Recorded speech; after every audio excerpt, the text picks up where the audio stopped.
idol. Ayan, day off ko ngayon. So, dito ako pumesto, malapit sa may dagat. Dala ko ng ano. Saglit lang. Ayan. Kain lang ako kasi kanina pa ako nagugutom. Dito ako makain. Ayan, nagdala ko ng, my God. Nabuhos ng aking ulam. Baon ako ng ano, log. Wait. Nabuhos tuloy yung aking ano, init. Meron dito nagko-concert. Narinig ko yung concert nila. Ayan. Nabuhos siya. Wait lang, saan yung tissue?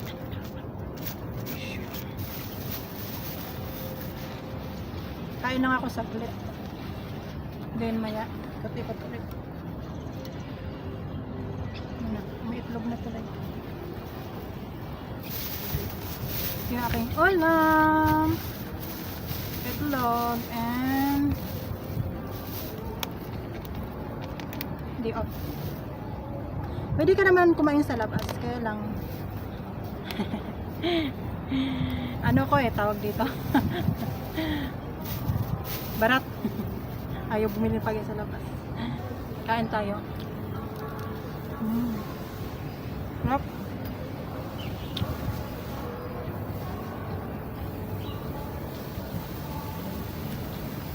Marami dito kumakanta. Doon na kumakanta. Nasusumba. Doon may concert. Kaya maingay.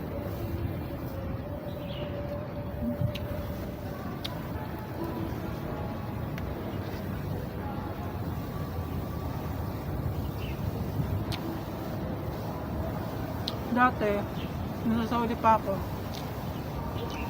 Una, nahirapan ako dito kasi ang hirap mag-adjust, ang hirap nila intindihin. Pero nung nagtagal-tagal na, kasi dalawang buwan na ako ngayon, September 17, mag 2 months na ako dito sa Hong Kong.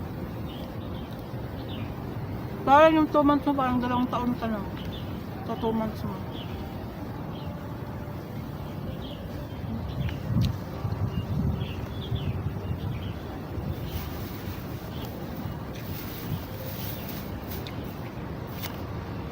Tubig.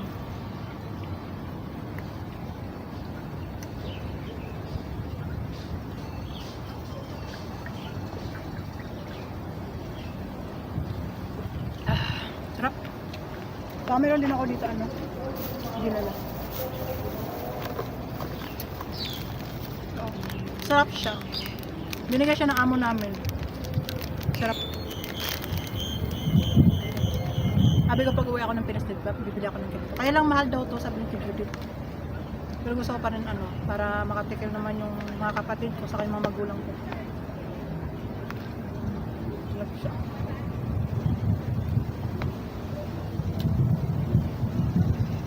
Yun lang. Wala akong magawa. Na kanina bumili ako ng dress. Sa halagang masakit sa ulo. Yung 1,000 ko napunta lang dito sa dress na to. Kasi wala man kasi ako magandang ano, panlabas. Yung mga panlabas ko kasi hindi na maintindihan. Kaya nung nakaraan ko pa siya gustong bilhin. Kaya lang yung dala akong pera, sakto ng kape, yun lang, 500 kasi yung dala ko, kaya kulang. Kaya sabi ko babalikan ko na lang ulit. So ayan, binalikan ko siya. Kaya lang yung gusto kong bilhin doon, wala na. Kaya ito na lang nakita ko. Pareho naman sila, kaya iba lang yung kulay niya. Ganda siya dito. Lato siya.